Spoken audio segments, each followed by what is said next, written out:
Hippocrates, the father of medicine, 400 years BC, no mention of diabetes in his writings. So diabetes is a fairly modern disease. Diabetes is a lifestyle disease. Newton's third law of motion states that to every action there's an equal and an opposite reaction. Why isn't the pancreas working? That's what we should be asking. As Proverbs 26 verse 2 states, the curse causeless shall not come. There is a reason. There is a reason why pancreases are not working. Now the pancreas's, one of its main roles is to release two hormones. One is insulin, that gets the blood sugar down. The other hormone is glucagon, and that gets the blood sugar level up. Now the meal that you had tonight, because it's high in fibre, I think everything had fibre, generous proteins, there's your legumes and some great fats, it gives a slow, sure, steady release of glucose, of nutrients. And that allows the pancreas to just release the insulin as it's needed. That's what every cell in the body wants, and that's what our pancreas wants. But what's happening today is people predominantly are eating a high carbohydrate diet. And this high carbohydrate diet releases a lot of glucose. And that glucose, when it gets into the blood, especially the refined sugar, and by the way, the refined grains, it's almost as high as sugar. But there is one grain that gets the blood sugar levels higher than refined sugar. Is that a surprise? And the grain that does that is what? Bread and cereal and pasta and cakes, etc., and pizza are all made out of predominantly one grain. What's that one grain? It's wheat. Now in the 1950s, wheat went through intensive crossbreeding.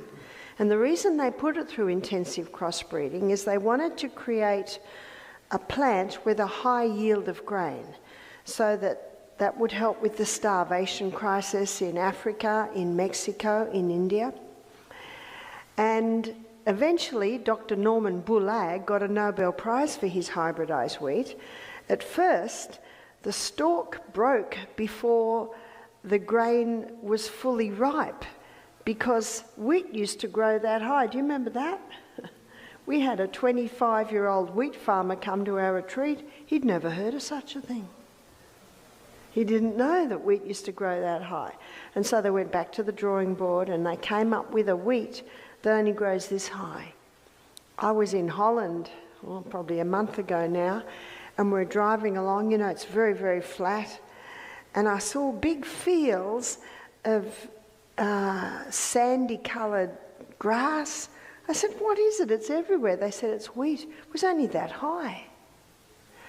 So it had only to be that high with a thick stem, because some wheats are producing 8 to 10 times the grain that they originally produced. So in the 1970s, the wheat started to go worldwide. So by the 1990s, every bread, cereal, pasta, cake, etc., pizza, all made out of this hybridized wheat. It was rushed through with no safety studies. They didn't think they had to do safety studies on wheat. It was rushed through with no safety studies. Rushed through with no safety studies. And who's it experimented on?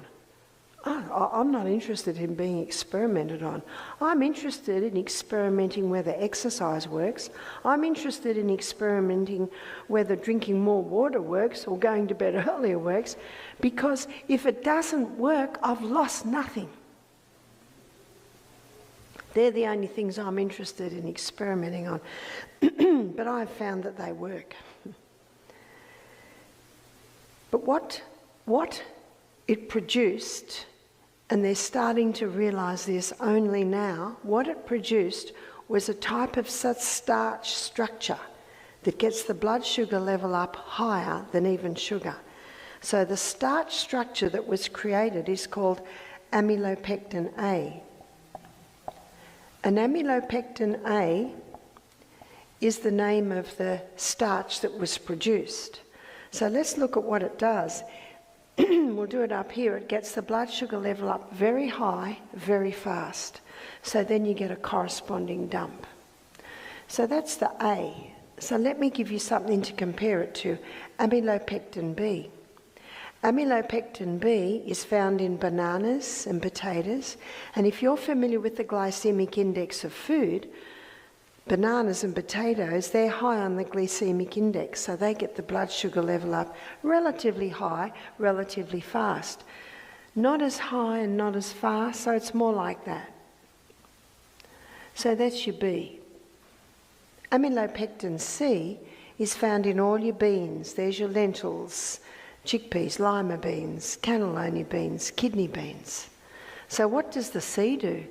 The C gives a lovely steady rise, maintenance, lovely steady drop. That's what every cell in the body wants. So let's have a look at it on the glycemic index. Now the glycemic index is a very important index for diabetics because the glycemic index is an index or a reading on how quickly the glucose in that food is released into the blood. So your baseline is 55. So all your berries sit at about 26. Grapefruit, it sits at 25. So for the diabetic, these are good fruits because they're low GI.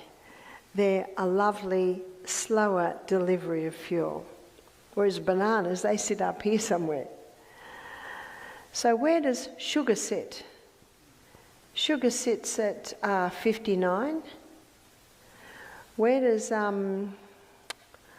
white bread, white pasta, white cereal, it sits at 69 because of the amylopectin starch in it. What about whole wheat? Whole wheat bread, whole wheat cereal, it sits at 72. How could that be? Well, because the whole wheat isn't refined, it's got more amylopectin A in it. And it's the amylopectin A that gets the blood sugar level up. Now, absolutely, whole wheat bread is superior to white because it's got fibre, it's got your B vitamins. But in regard to the diabetic, who's watching their blood glucose levels, they need to eliminate wheat, totally. I had one lady start to cry when she saw this. I said, "Why are you crying?" She said, "I'm a diabetic, I'm type 2 diabetic." She said, "I was diagnosed 2 years ago. I do everything they tell me. I eat wholemeal bread, wholemeal pasta, wholemeal cereal." And she said, "And every 6 months I go to the doctor and he puts me on more insulin." She said, "I'm not like the lady down the road. She just eats cakes and candies but I don't do that." She said, "I'm crying because I've been so frustrated, but I have not known what to do." So why aren't the nutritionists told this? How much wheat does America grow? Acres of it. How much wheat does Australia grow? A lot. So it's big industry. So it's not an easy thing to change. And the farmers love the hybridised wheat. They've got to pay their bills. 10 times more grain per acre, that's 10 times more dollars per acre. So you see the problem. So no wonder diabetes has skyrocketed. It's not just the sugar, it's also the wheat.